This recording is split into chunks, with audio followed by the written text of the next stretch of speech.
दोस्तों, जब बात रसूल सल्लल्लाहु अलैहि वसल्लम की मोहब्बत की आती है तो दिल में सबसे पहले वो तस्वीर उभरती है जब अल्लाह के प्यारे नबी अपने नवासों हजरत हसन और हजरत हुसैन रज़ी अल्लाह ताला अन्हुमा को अपने कंधों पर बिठाकर मदीना की गलियों में घुमाते थे। वो मंजर जिसमें सारी कायनात के लिए रहमत बनकर आए रसूल का चेहरा बच्चों की मासूम हंसी से जगमगा उठता था।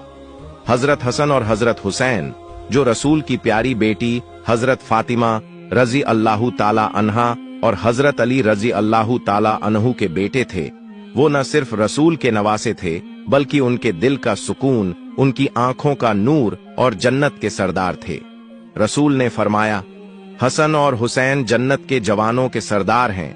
उनकी मोहब्बत की ये कहानी एक ऐसी दास्तान है जो हर सुनने वाले के दिल में रसूल की शफकत और बच्चों के लिए उनके प्यार को और गहरा कर देगी। आइए इस रूहानी सफर को शुरू से शुरू करते हैं और हर लम्हे को जीवंत करते हैं। मदीना की वो गलियां जहां रसूल सल्लल्लाहु अलैहि वसल्लम का नूर फैल रहा था। हिजरत के बाद मदीना इस्लाम का दिल बन चुका था। सूरज की गर्मी, हवाओं में कुरान की तिलावत की आवाज और मस्जिद नबवी से उठने वाली अजान, ये था वो माहौल जिसमें रसूल का घराना बसता था। यहीं रसूल की प्यारी बेटी हजरत फातिमा और उनके दामाद हजरत अली के घर में दो फूल खिले, हजरत हसन और हजरत हुसैन। 3 हिजरी 625 ईस्वी में हजरत हसन का जन्म हुआ। जब ये खबर रसूल को मिली, उनका चेहरा खुशी से चमक उठा।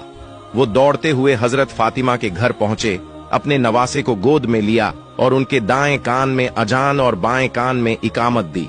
फिर फरमाया, इसका नाम हसन रखो। हसन का मतलब है खूबसूरत, और वो वाकई अपने नाना की तरह खूबसूरत थे। 1 साल बाद 4 हिजरी में हजरत हुसैन का जन्म हुआ। रसूल फिर वही मोहब्बत लेकर आए। उन्होंने हुसैन को गोद में उठाया, चूमा और उनके कान में अजान दी। फिर फरमाया, इसका नाम हुसैन रखो। हुसैन का मतलब भी खूबसूरत था और ये दोनों बच्चे रसूल के दिल के सबसे करीब थे। सोचिए दोस्तों, वो मंजर कितना खूबसूरत होगा जब रसूल अपने नवासों को गोद में उठाते, उनके मासूम चेहरों को चूमते और उनकी हंसी पर अपनी मुस्कान बिखेरते। सहाबा बताते हैं कि रसूल की आंखों में हसन और हुसैन के लिए ऐसी मोहब्बत थी जो किसी और के लिए नहीं देखी गई। वो फरमाते, हसन और हुसैन मेरे दिल के टुकड़े हैं। जो इनसे मोहब्बत करता है वो मुझसे मोहब्बत करता है, और जो इनसे बुग़्ज़ रखता है वो मुझसे बुग़्ज़ रखता है। अब आते हैं उस दिलकश मंजर की तरफ जो इस कहानी का दिल है। मदीना की गलियां जहां सूरज की किरणें रेत पर नाच रही थीं और हवाओं में रसूल की दुआओं की खुशबू बिखर रही थी। एक दिन रसूल सल्लल्लाहु अलैहि वसल्लम मस्जिद नबवी से निकल रहे थे। उनके चेहरे पर वो मुस्कान थी जो हर दिल को सुकून देती थी।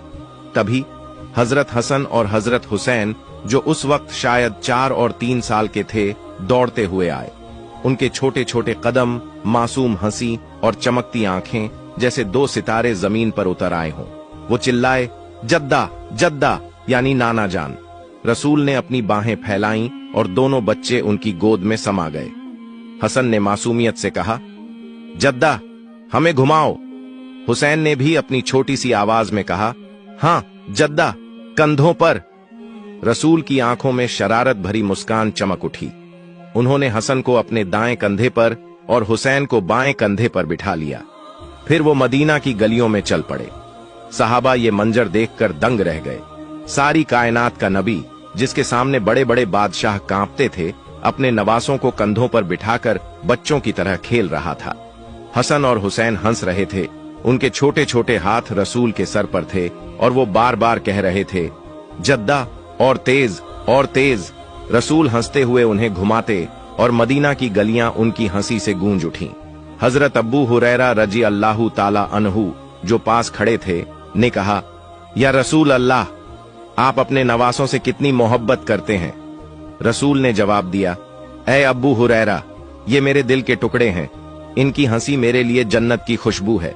सहाबा ये देखकर हैरान थे कि रसूल, जो अल्लाह के सबसे बड़े नबी थे, इतनी सादगी और मोहब्बत से बच्चों के साथ खेल रहे थे। उस दौर में जब जाहिलियत की रिवायतें बच्चों को बोझ समझती थीं, रसूल ने बच्चों की अहमियत को